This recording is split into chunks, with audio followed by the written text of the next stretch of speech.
नमस्कार मंडळी, मी शौर्य स्वागत करतो आपल्या आजच्या ब्लॉगमध्ये। भाई एक्झामचा राडा संपला आणि मी आता डायरेक्ट आलोय मुंबईमध्ये। रिझल्टची वाट बघत बसण्यापेक्षा मी सरळ आलोय मुंबईला। विषय हार्ड आहे ना भावांनो, एकदा का पेपर सबमिट झाला का आपला आणि पुस्तकांचा संबंध संपला। आता सगळं बाप्पाच्या हातात। तर काय आजचा विषय असा आहे की आज आपण जाणार आहोत सिद्धिविनायक मंदिर टिटवाळा येथे। आजच्या ब्लॉग मध्ये मी तुम्हाला एक अशी गोष्ट दाखवणार आहे जी तुम्ही टिटवाळ्याला येऊनही कधी नोटीस केली नसेल। तो एक खास कोपरा आणि ती प्रचंड पॉझिटिव्ह एनर्जी जी अनुभवायला लोक लांबून लांबून इथे येतात। टिटवाळा गणपती दर्शन सुरू करूया, लेट्स गो।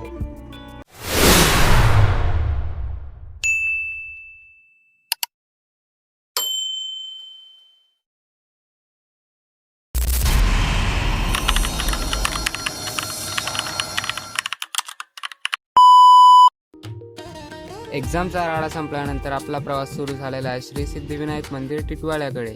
मुंबईमध्ये प्रवास करायचा बेस्ट ऑप्शन म्हणजे मुंबईची लाईफलाईन मुंबई लोकल। याच लोकल ट्रेनमधून आम्ही निघालोय गणपती मंदिर टिटवाळाकडे। माझ्यासोबत तुम्ही पण टिटवाळापर्यंतचा प्रवास एन्जॉय करा।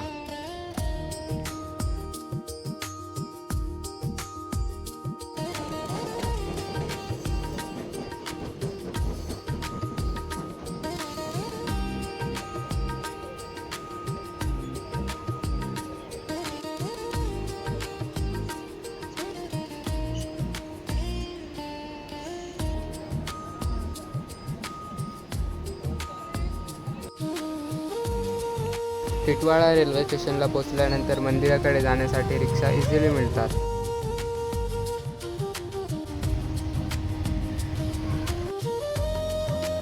टिटवाळा मंदिर परिसरामध्ये येताच एक वेगळीच एनर्जी अनुभवायला मिळते। ही फुलांची दुकाने, अजून एकापेक्षा एक सुंदर गणेश मूर्त्या पाहून एक्साइटमेंट अजूनच वाढते।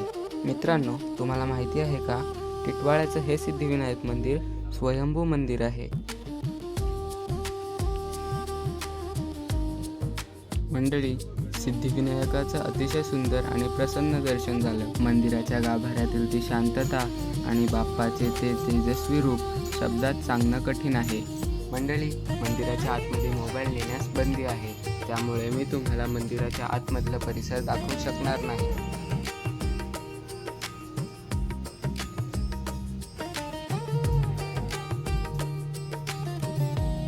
जेव्हा तुम्ही दर्शन कराल, आता ऊन जाम आहे, दर्शन झाल्यावर आपल्या काकांचा उसाच्या ज्यूसचा स्टॉल आहे, नक्की या।